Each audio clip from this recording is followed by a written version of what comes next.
ప్రధానమంత్రి నరేంద్ర మోదీపై ఉన్న తన అభిమానాన్ని పాట రూపంలో వ్యక్తం చేసిన పెద్దపల్లి జిల్లాకు చెందిన కందకిరి Narayana.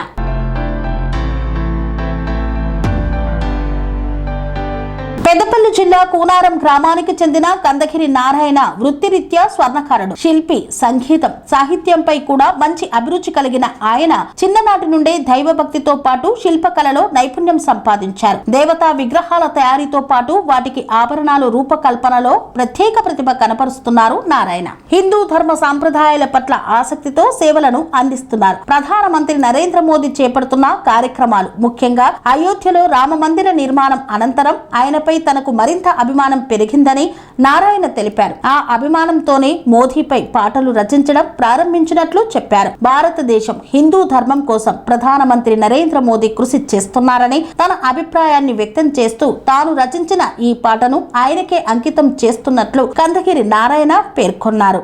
Welcome to TR9 news. ఈరోజు మనం పెద్దపల్లి జిల్లా కూనారం గ్రామంలో నివసించేటువంటి కందగిరి నారాయణాచారిని కలవడం జరిగింది. ఆయన వృత్తిరీత్యా స్వర్ణకారుడు మరియు శిల్పి మరియు సంగీత సాహిత్యంలో ప్రావీణ్యం కల వ్యక్తి. ఆయన మన ప్రధానమంత్రి నరేంద్ర మోడీ మీద ఉన్న ప్రేమతో, అభిమానంతో ఆయన నరేంద్ర మోడీ మీద ఒక పాట రాసి విడుదల చేయడం జరిగింది. ఆయన మాటల్లోనే విందాం. చెప్పండి. నా పేరు కందగిరి నారాయణాచారి, గ్రామం కూనారం. నాకు నరేంద్ర మోడీ గారు అంటే చాలా అభిమానం. ఎందరో ప్రధానమంత్రులు ఉన్నారు, ఎందరో ఏలిండ్రు, కానీ అప్పుడు రామ మందిరాన్ని ఎవరు నిర్మించలేదు. నరేంద్ర మోడీ పట్టుబట్టి రామ మందిరాన్ని నిర్మించిండు కాబట్టి, ఆయన మంచి పనులు చేస్తుండు కాబట్టి ఆయన అంటే నాకు అభిమానం.